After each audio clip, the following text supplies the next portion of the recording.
Here is your Radio Theater Channel weekly podcast for download. The RTC still has the very best old-time radio on the live streaming.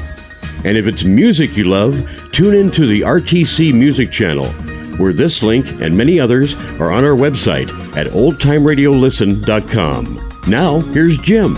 Welcome to the RTC Weekly Download. Today we are going to try and scare you a little bit with two half-hour programs.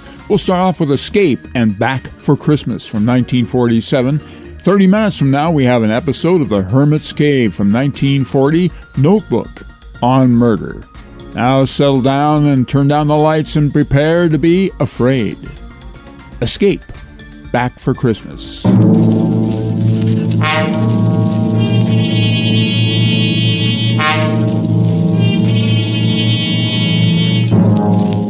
You are trapped in the dark cellar of your home. Beside you is the murdered body of your wife. And above at the front door are your friends looking for you, tracking you down, cutting off your escape.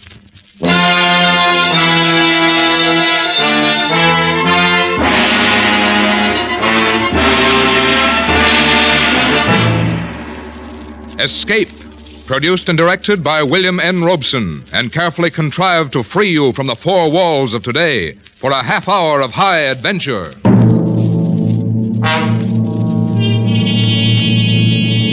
Tonight we escape to a university town in England and a household where hate holds sway as we listen to John Collier's famous story, Back for Christmas.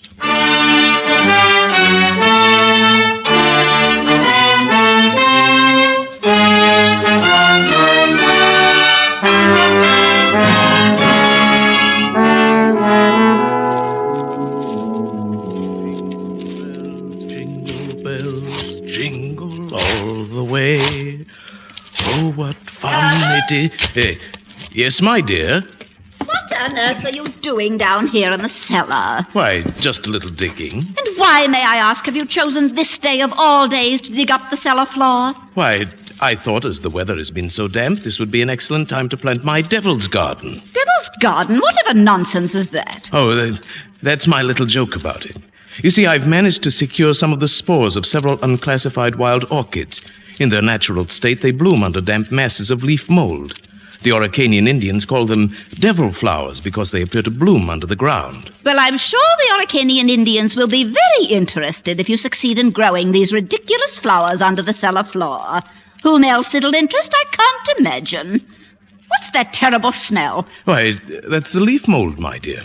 Chemically identical with the earth blanket they grow under in the wild state. I really should line the pit with concrete so as to prevent seepage from this foreign soil.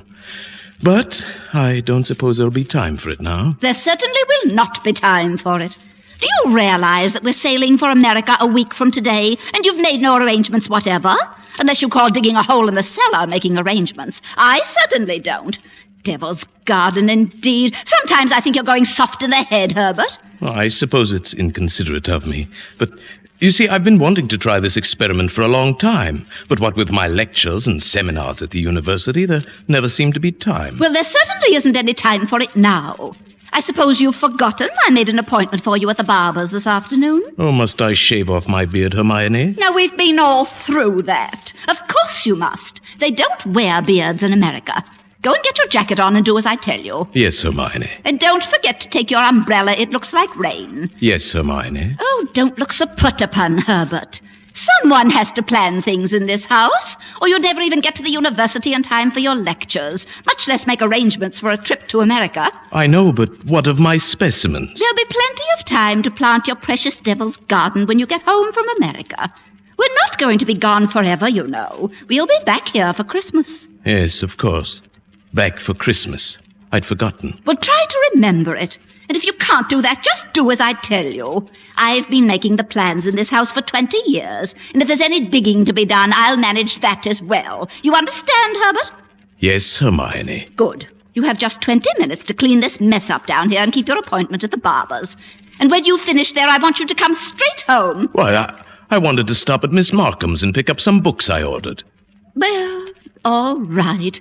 But don't loiter there the whole afternoon, browsing over those old books the way you usually do. Now hurry and clear up this rubbish. Get rid of that smelly stuff. And no more digging, mind you. Yes, Hermione.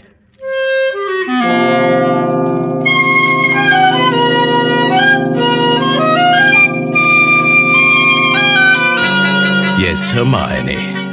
How many years have I been saying that? 10 years? 15? 20? Clear up the rubbish. Yes, Hermione. Don't forget your umbrella. Yes, Hermione. Do this, do that. Yes, Hermione. Yes, yes, yes. How much longer can I stand this?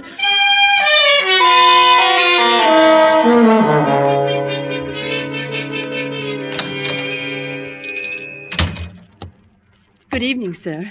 Good evening, Miss Markham. Why, it's Professor Carpenter, isn't it? You didn't recognize me. Oh, you look ever so much younger without the beard. 20 years at least. 20 years. Oh, you'll be glad to know those books you ordered have finally arrived. Books? Phytotomy of phalloid gametophytes and coniferous shrubs of North America. Those are the ones you ordered, aren't they? Oh, yes, yes. Thank you. You're very kind, Miss Markham. Why kind, Professor Carpenter? Well, not many young ladies in bookshops would go out of their way to look up rare books for an old professor of botany. Oh, why, you're not old, Professor Carpenter. Really, you look... Oh, and besides, I adore botany. It's my particular hobby. Oh, really? Well, you never told me that before, Miss Markham. Oh, I was afraid to. You were so imposing with a beard and all. Well, You might be interested in some specimens of alpine polyanthes that were sent to me by a friend in Switzerland. Switzerland? I used to go there for my holidays before the war. You like Switzerland? Oh, I love every part of it. The lakes, the mountains, the beautiful spring flowers. Oh, especially the flowers. Oh, yes. It seems we have quite a lot in common, Miss Markham. I'm sorry we haven't talked before. Oh, I am too. It is all the fault of the beard, I suppose. Miss Markham, forgive me if this sounds foolish, but I feel that shaving off my beard is the most important thing I've done for 20 years. Oh, it is. I'm sure it is. I'm ashamed that I've been so distant with you all the time. Oh, there were times when I almost spoke up. Times when you came in here, tired after a day with your students at the university. Oh, you seemed so alone. The way I'm alone in the world. I'd like to have asked you to stay a while and talk with me. But some way or other, I wound up giving you your change and letting you go on your way. You say you're all alone in the world? Since my father died. Well, did you never think of marrying? Oh, my father was a very remarkable man. I never found anyone who seemed to measure up to what he led me to expect of men.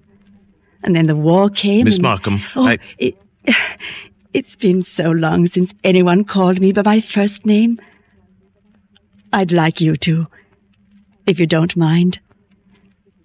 It's Marion. Marion. And yours? Herbert. How long have you been alone, Herbert? Alone? Oh, I knew you were a widower, of course, the first time I saw you. A widower? Oh, I can always tell. There's a certain sadness in a man's eyes. A sweet sadness, I think, when he's been married and then... A widower? I never thought of it in quite that way. Oh, perhaps I shouldn't be talking like this.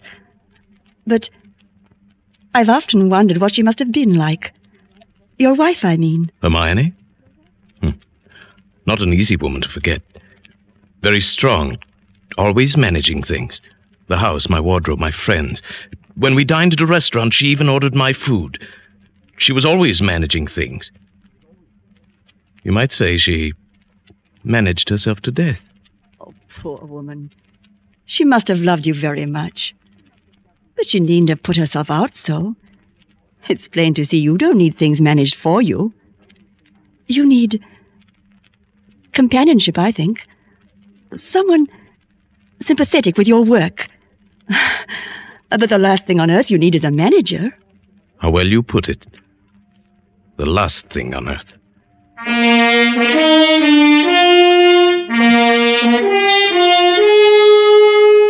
That's the first time I thought of it, of course.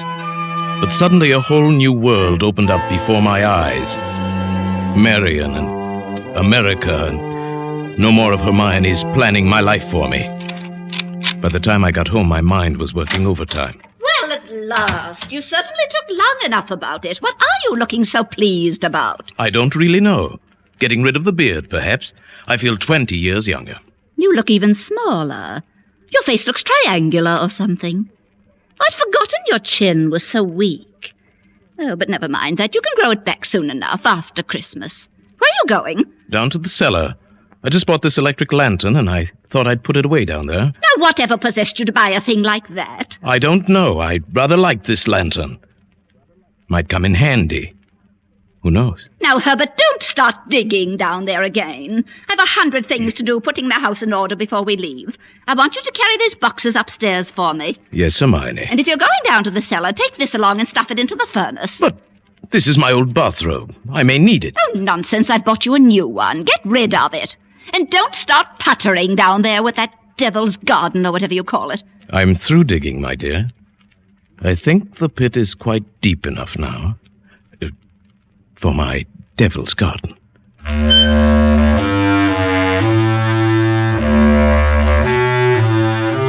It would all have to be carefully planned, of course.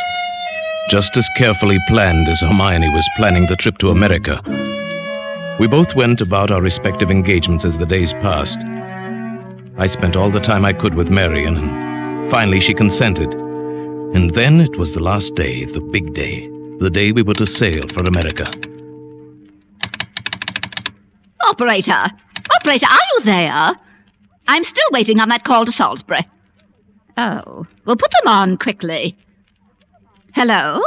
Is this Paul Holt & Sons? Mrs. Herbert Carpenter here. Did you receive my letter? Oh, good. Now remember, we'll be back for Christmas, and I want the job done without fail. What's that? Oh, no, I'm sure he doesn't suspect anything. Send the bill to me in New York as I instructed you.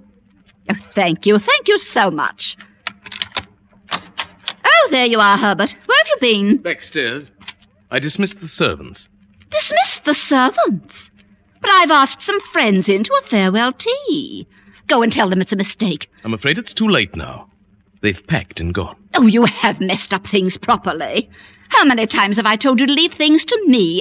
I make the plans around here. Yes, Hermione. You'll have to do better than this when I plan the trip home, or we'll never in the world be back for Christmas. Back for Christmas, back for Christmas. Must you keep saying that? Well, why not? We are coming back for Christmas, aren't we?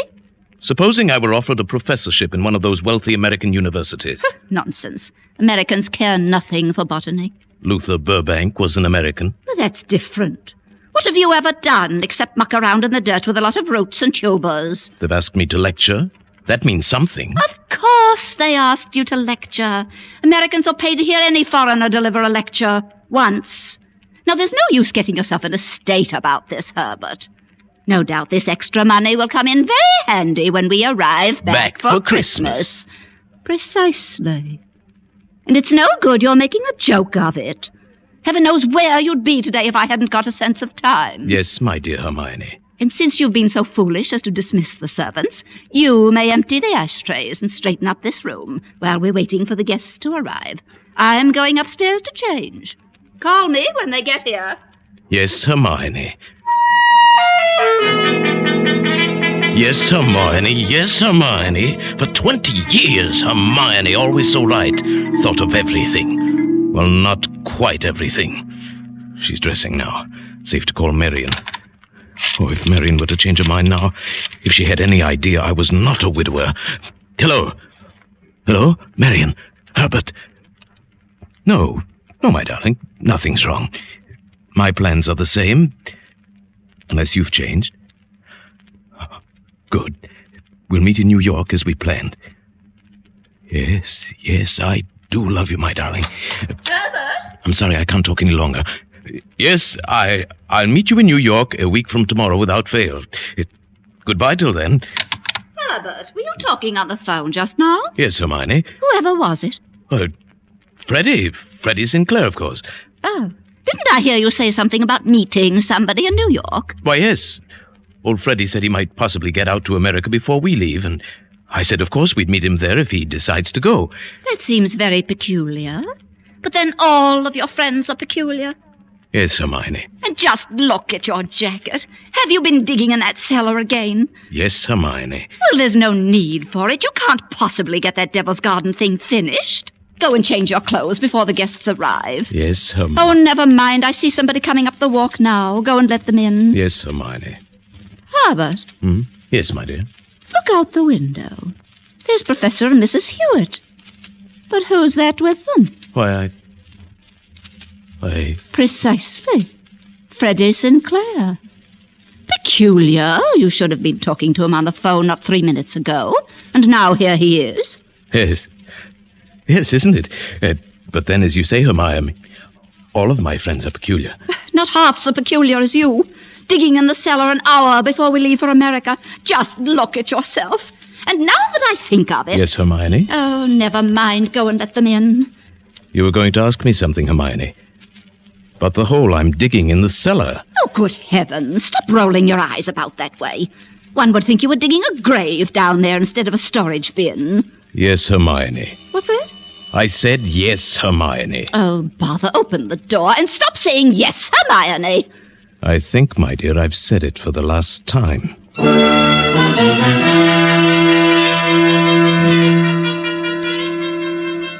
Back for Christmas. Hermione was so positive we would be back for Christmas.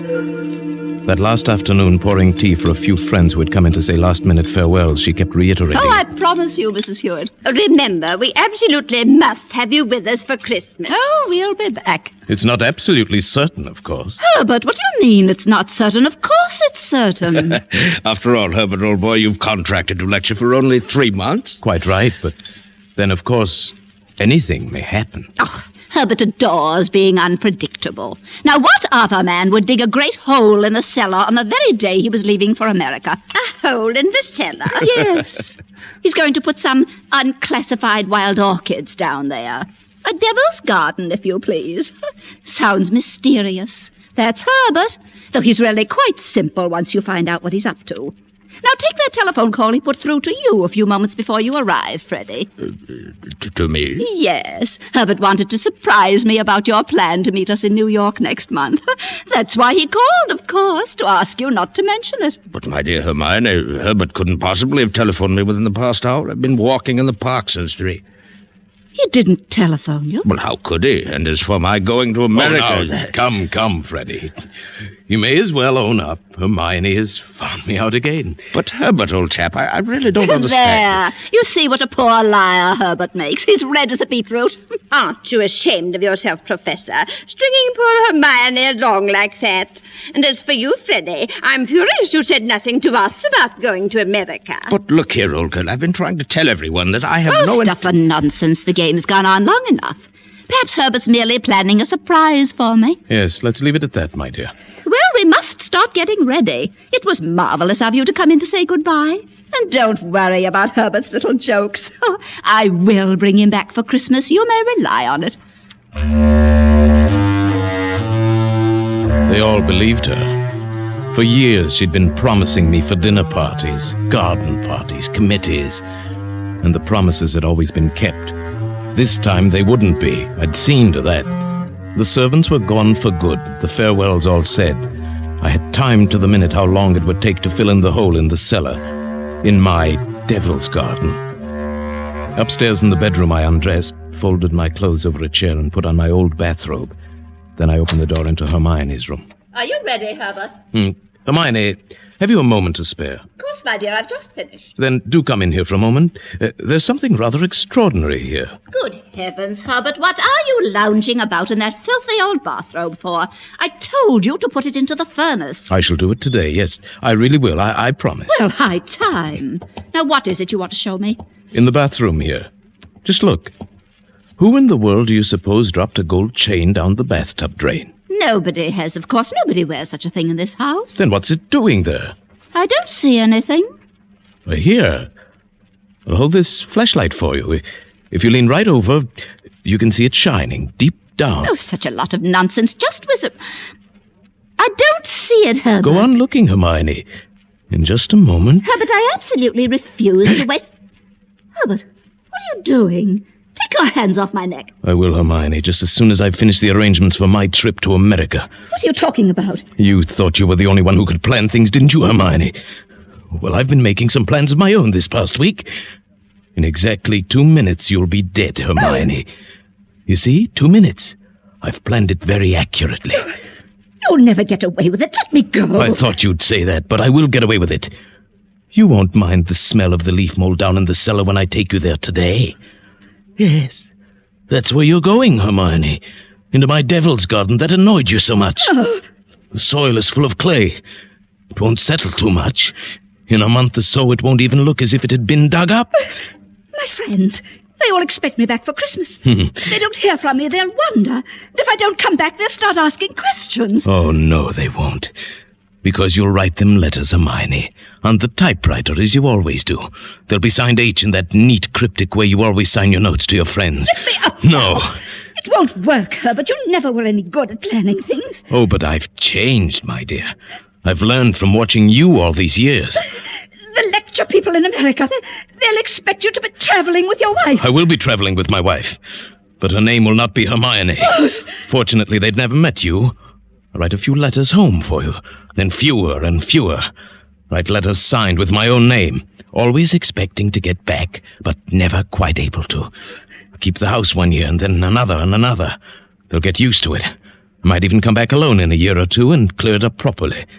Say you died in America. Nobody will ever suspect you're lying under the floor of the cellar in this very house. Oh, but it won't work, I tell you. That pit you dug in the cellar, I can assure you, my dear Hermione, it will serve its purpose well. Sorry, my dear. I've got to get this done on schedule. You have just 5 seconds to say your prayers. Herbert, you must listen. The cellar. Don't do it, Herbert. Herbert! Oh. Hey!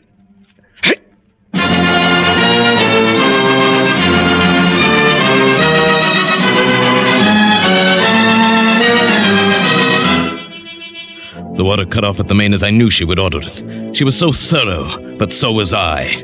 Strangulation. Nothing to wash up. The electric current shut off exactly at 1 o'clock, just as she ordered it. She thought of everything. So did I. My nice new electric lantern, plenty of light to work by in the cellar. The old bathrobe she wanted me to throw away came in handy now if there should be any chance bloodstain. Then into the fire with it afterwards, the last evidence of my devil's garden. It was going well. Still an hour till I had to leave for the boat.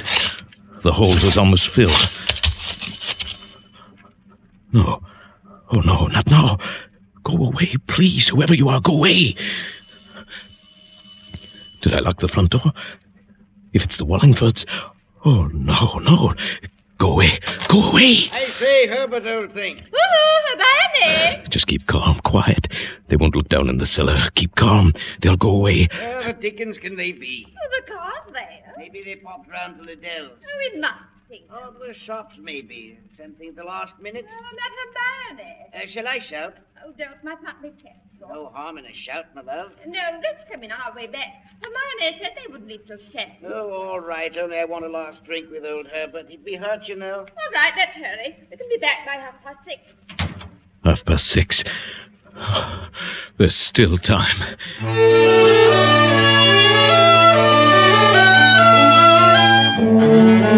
After that, it was easy. Put the finishing touches on the Devil's Garden, dress fast, get out of the house before 6:30, take the boat trade to Southampton and board the ship for America. All according to plan. Hermione's plan.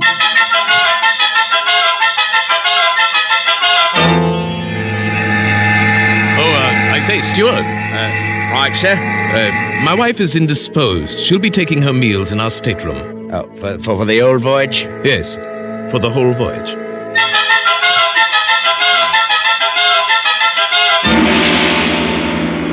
Well, I trust your wife is feeling better this morning, Professor Carpenter. Yes, a little. Not yet well enough to leave her cabin. Oh, I'm sorry. Oh, by the way, here's a copy of the radiogram you sent for your wife last evening. Oh? Oh, thank you. I'll just check it over. I say, look here. What is it? Did the typist make a mistake? No. No, Nothing important. She can correct it later.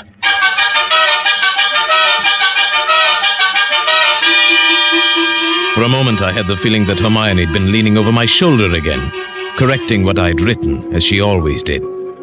I had written a radiogram to Professor Hewitt and his wife. Haven't been out of my cabin the whole beastly trip. Herbert well. We now doubt we will be back for Christmas. The copy read, we no doubt will be back for Christmas. Exactly what Hermione would have written. The rest of the voyage was uneventful, and Marion and I met in New York and were married just as we'd planned. Just as we'd planned.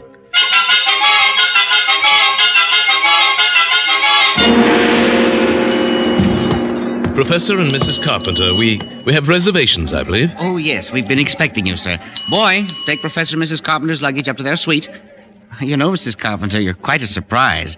Your letter reserving the rooms was so thorough. I was expecting an older, more forbidding sort of person, frankly, ma'am. Oh, no. As a matter of fact, we're just married. But my letter reserving the rooms... I wrote the letter, my dear, and signed it Mrs. Herbert Carpenter. Purely a joke. Oh, what a cunning old fox you are, Herbert. Now that I think of it, I am, rather. Oh, I almost forgot. There's a letter for you, Mrs. Carpenter. A letter for me? I wonder who on earth... Well, we shall find out in good time. Come along, my dear. We're keeping the boy waiting.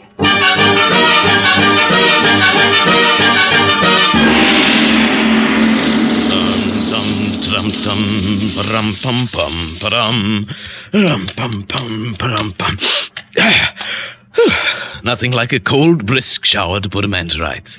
Herbert, this letter... Oh, yes, the letter. Dry my hair, will you, dear? It seems to be a bill of some sort. From a building contract in Salisbury. Oh, bother. Dry your own hair. Oh, thank you, my sweet. Let's see this bill or whatever it is. It's very puzzling. Herbert? You were a widower, weren't you? I mean, Hermione isn't still alive. I can assure you she is not. Let's have that letter. Dear Madam, this is to acknowledge your order, together with the key... Together with the keys to your house in Launceston Place. Our men had no difficulty in finding the place where your husband had begun the excavation in the cellar, but apparently changed his mind at the last moment and filled it in again. Oh, no. What is it, Herbert? Our men will begin digging tomorrow, and you may rest assured that it will be a professional job and will be completed in ample time for your surprise Christmas present to your husband. We are happy to be conspirators with you in this thoughtful gesture, and hope that Professor Carpenter will be pleased at the results of our work on what he so quaintly calls his Devil's Garden. Very truly yours, Paul Holt & Sons Contractors. What does it mean, Herbert? It means that Hermione was right. I will be back for Christmas.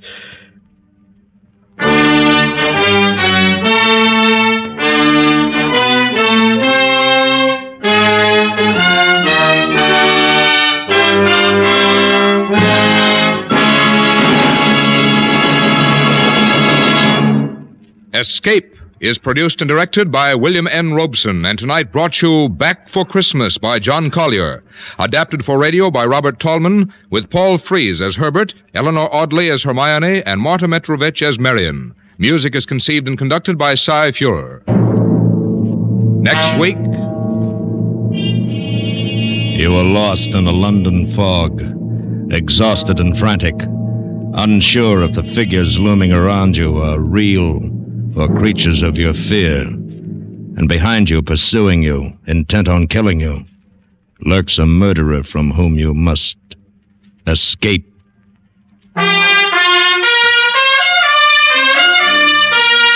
Next week, we escape with Algernon Blackwood's ghostly story, Confession. Good night, then, until this same time next week, when again we offer you Escape. This is CBS, the Columbia Broadcasting System.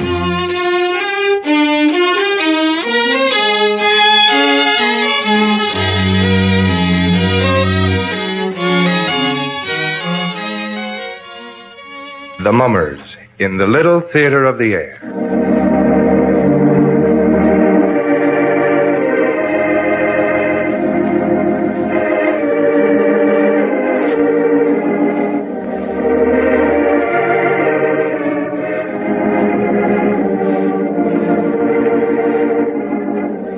Now, the Hermit.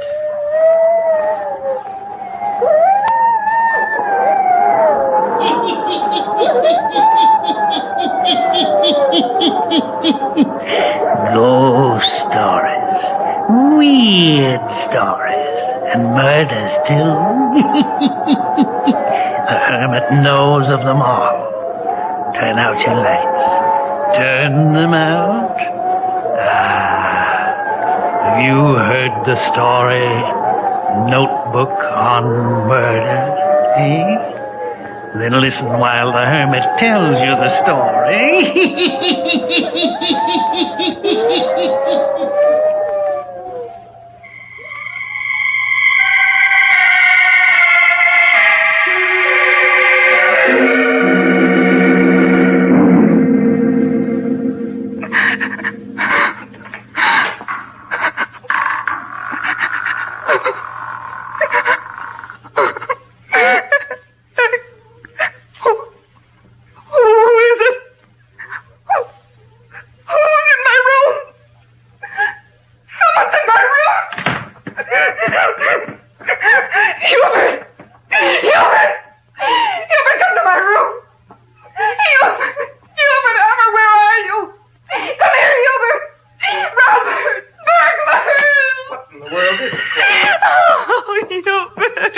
By your bed, Cora.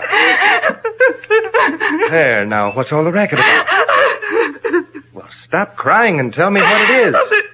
There was someone in my room. Oh, you've been dreaming. No, I woke up and heard my door creaking open. I could feel it. There was someone standing in my room, and then I heard them run down the stairs after I called out. Hubert, you've got to go downstairs and look. Well, of course I'll look, but you don't think there's going to be anyone in the house after all your screaming, do you? Oh, Hubert, wait a minute. I'm going with you. You better stay right in bed, Cora. No, I'm afraid. You said you heard someone go downstairs. I know, but I won't stay here alone. All right, come on. I think you just had a nightmare. Oh, no.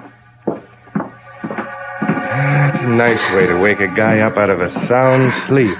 All the screaming. Oh, you'd have screamed, too. No, not much. I tried to nab whoever it was. Careful, Hubert. The burglar may have a gun. I can't find the light switch here in the living room. I'll get it. What? Look. The rug is kicked up. Someone was in here. And look. The things on the table have all been disturbed. Yeah. Hubert, where are you going? Well, to look through the house. Oh, wait for me.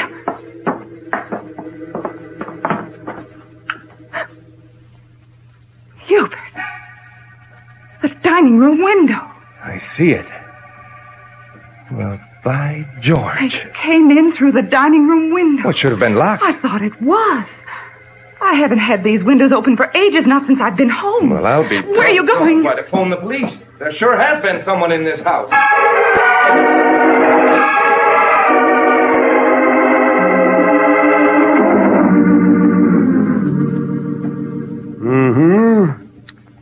Looks like they used this window for entrance and escape, all right.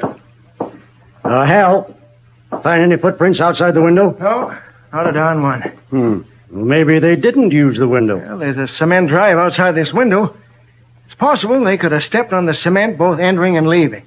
We'll take fingerprints of the window. Now, let's see, a few questions. You were the only one who heard the noise, Mrs. Armour? Yes. I heard the door to my bedroom open slowly, then close, and then someone running downstairs. And the first thing you heard? My wife screaming.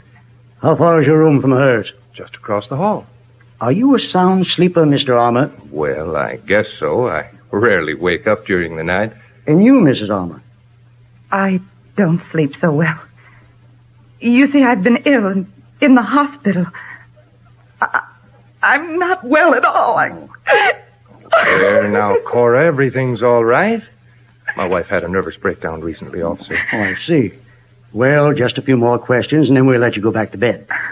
Any valuables in the house? No valuables exactly. I usually have quite a bit of money on me. Why is that? I don't bank anymore. Cash my salary checks, and what I don't put into bonds, I use to pay bills. How about tonight? Oh, the money's safe in my room. How do you know, Hubert? Oh, silly, I looked when you yelled burglar. Who knows that you carry a good sum of money around with you, Armour? Oh, I don't know. Some of the boys around the office, I guess. I may have mentioned it in the bar. They got those fingerprints, Hal? All set. Yeah, we won't disturb you any more tonight. Obviously, there's no one here now. They didn't get anything this time, and they may not disturb you again. Oh, I hope not. It was awful. My nerves can't stand it. Go back and get a good night's rest. That is, what's left of it. You won't have any visitors again tonight.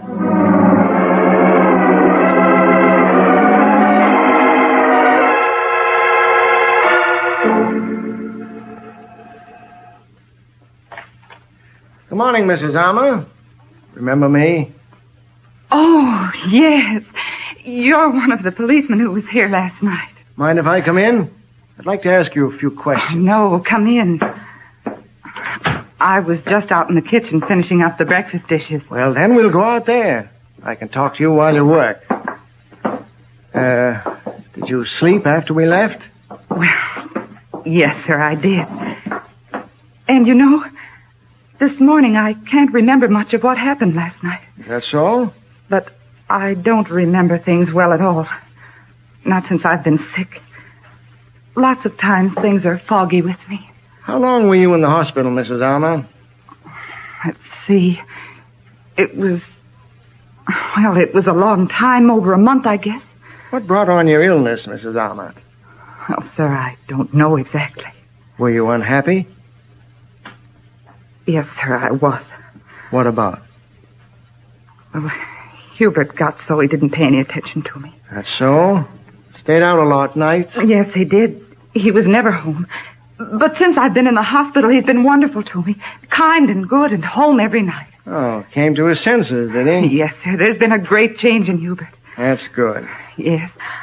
I feel like I can get well now. Of course, the burglar coming has upset me. Coming into my room like that and standing there in the darkness. Hubert says if it wasn't for that window being open in the dining room, we might just think of it as a bad dream I had. Well, Mrs. Armour, we're going to keep an eye on the house. And we want you to help us. All right. What do you want me to do? If you see any strange persons hanging around here in the daytime or night, you call the 4th Street station and report it. Now, here's the telephone number. Or anything strange that happens. You remember and tell us. Sure I will. The best I can. You know, it might be a good thing, Mrs. Armour, if you wrote things down in a notebook. As long as you can't recall things very well. Oh, what should I write down? Oh, anything odd that happens. And what's more, Mrs. Armour, you keep this notebook a secret, just between you and me. Think you could do this? Why, sure, I guess so. Not even tell your husband? I could keep it from him. Good. Now, let's see. Suppose you keep these notes under the mattress of your bed. Only you and I will know that they're there. Write down anything you want to, and keep it for me.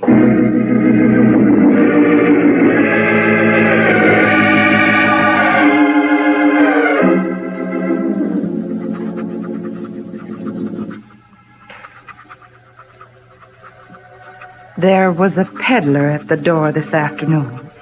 He had funny eyes. I thought he might be the burglar come back again. Didn't let him in. He went to Mrs. Joyce's next door. She didn't let him in either.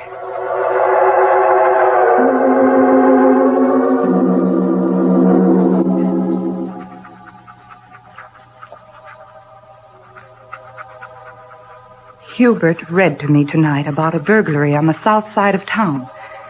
This burglar got in through a window, too, the basement window. He took money and silverware. We haven't got any good silverware.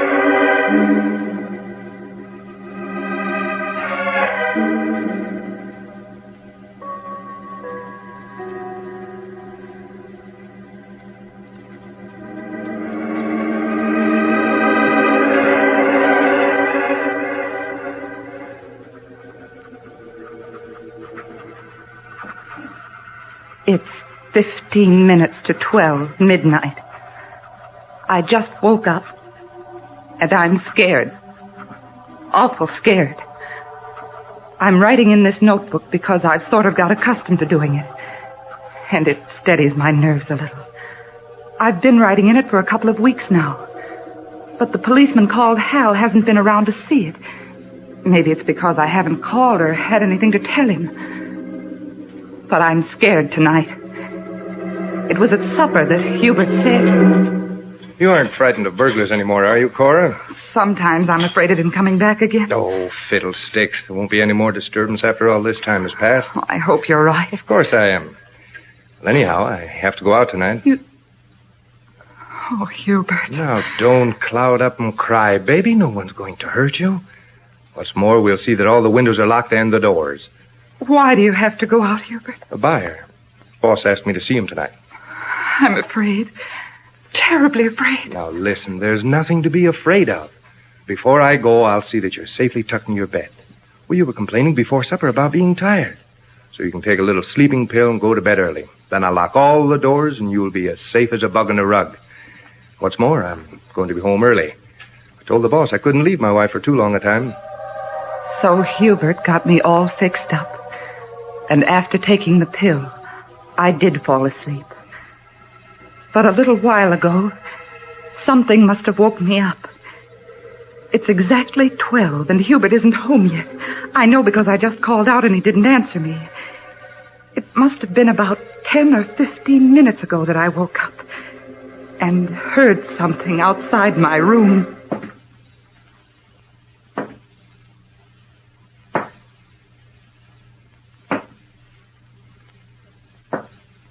Footsteps. There would be one step, and then a long pause, and then another. For a minute, I was so scared I couldn't even breathe. Somehow I just seemed to know that whoever was coming down the hall was coming to my room, and for me.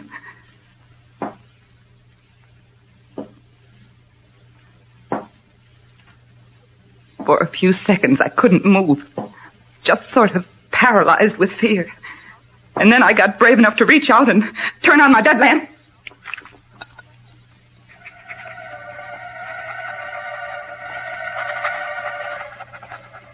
The person must have been real close to my room when the light went on. There was one more step. And then they stopped. Officer Hal, as true as I'm writing, they stopped right outside my door. I heard a board creak.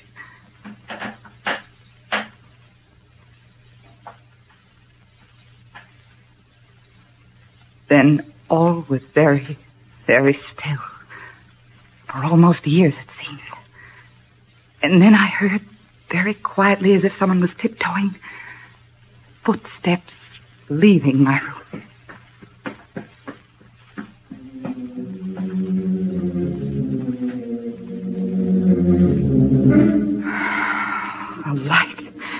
The light has frightened them away.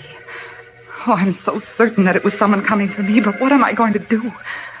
I'm too truly afraid to go downstairs and phone for the police. I'm going to call out to Hubert again. Hubert?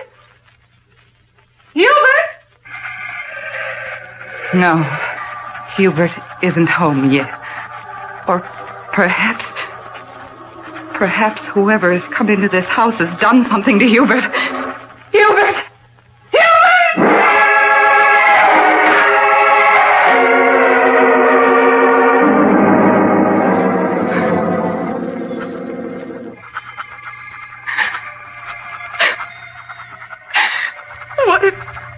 What if they've killed my Hubert? Oh, officer, writing in this notebook doesn't give me strength enough to leave my room and find out. Wait, I hear something.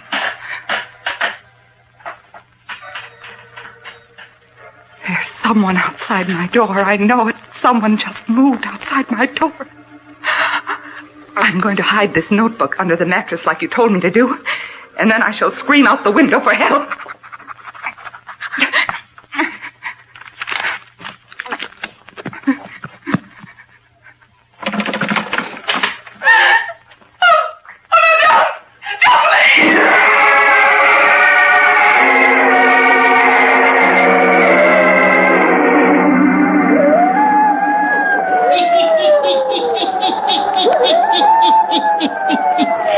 Just after Cora Armour puts the notebook under the mattress, she goes to the window, opens it, and is ready to scream for help. The door to her bedroom opens, and she calls out in terror as she sees a man standing there with a gun in his hand. One pleading cry, and then...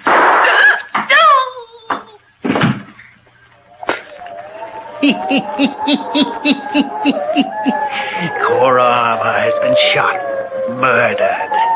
Will the police be able to find her assassin?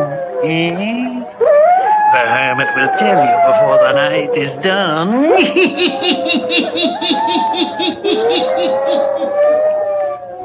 We hear a key turn in the door. The door unlocks, swings open, and closes. Then the light switch is clicked on. Hubert Armour stands in the hallway of his home. He steps over to the mirror hanging on the wall. He looks himself over carefully, brushes his hair with his hands. Now he looks at the stairs leading up to Cora's room. He pauses for a few seconds. Then he walks into the living room, turns on the lamp beside his chair, sits down. From his pocket, takes the early morning edition of the paper. He scans it, dropping the paper all around his chair. Now he rises, turns off the lamp, walks into the hall. He calls Cora's name. Cora! Cora, you awake? Naturally, there's no answer, for Cora lies murdered in her bedroom. A large red stain soaking the carpet on the floor. The blood is dripping slowly. Slowly, a crimson pool is collecting there. Hubert calls again. Cora! Cora, I'm home. And now he looks about him into the darkened room leading off from the hallway. Now there's a startled look of apprehension, fear on his face as he begins to mount the stairs. Cora, you awake? Hubert pauses outside a door, just as the murderer did only a little time before. He listens, and now his hand reaches out for the doorknob. Cora! Cora! She's dead. Blood. She's dead. Dead!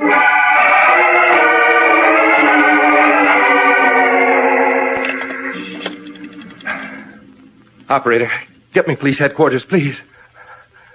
Hello, police headquarters. This is Hubert Armour, 97864 Crawford Street. Come at once. Hurry, it's my wife. She's been murdered.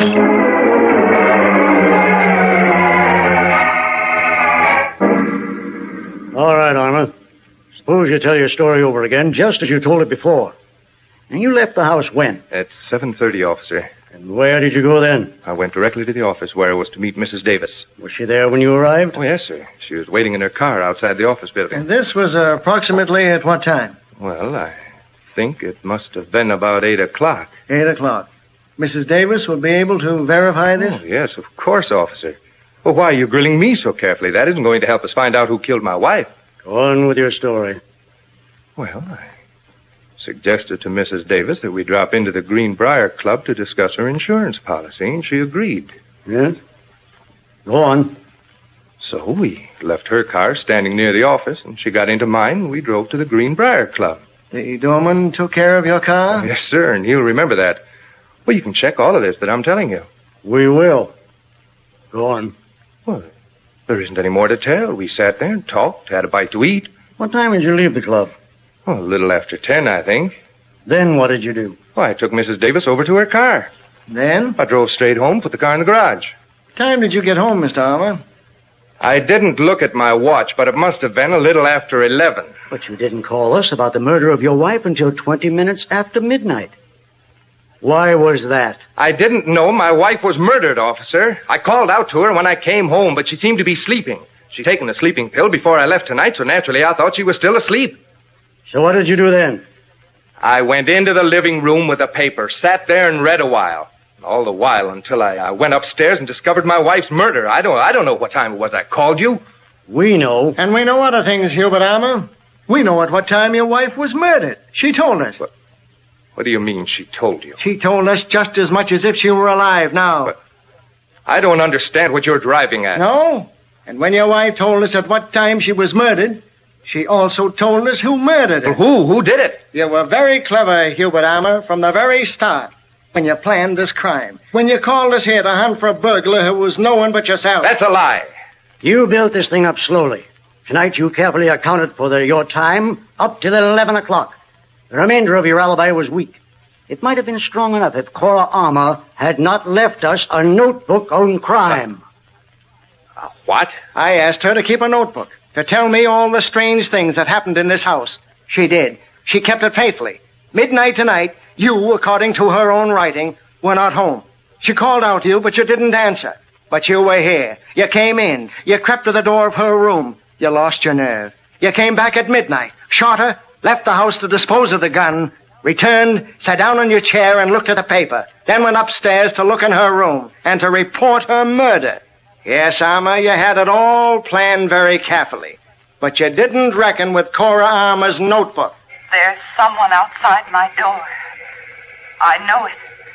Someone just moved outside my door. I'm going to hide this notebook under the mattress like you told me to do. And then I shall scream out the window for help. You heard the scream, didn't you, Hubert Armour? You heard it? No, I didn't. You heard the scream, all right. She made it when you opened the door, when you lifted the gun to fire on her. She didn't scream. She just called out, "Don't, please." I admit it, I killed her.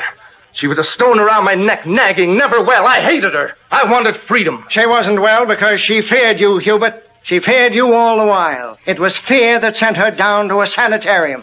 In her heart, Cora Armour feared death at your hands. And yet, without her notebook, you might have gone free of the crime of murdering her.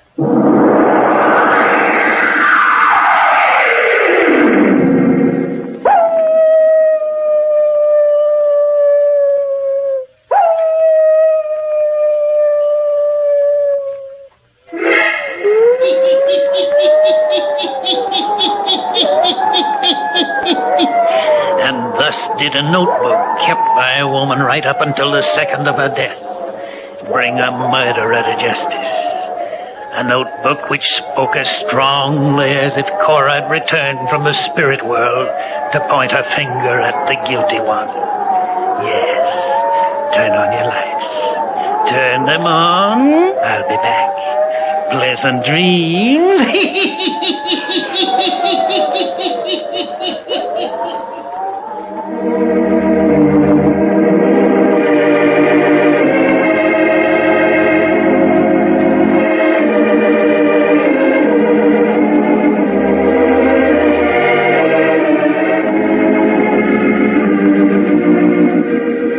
Characters, places, and occurrences mentioned in the Hermit's Cave are fictitious, and similarity to persons, places, and occurrences is purely accidental.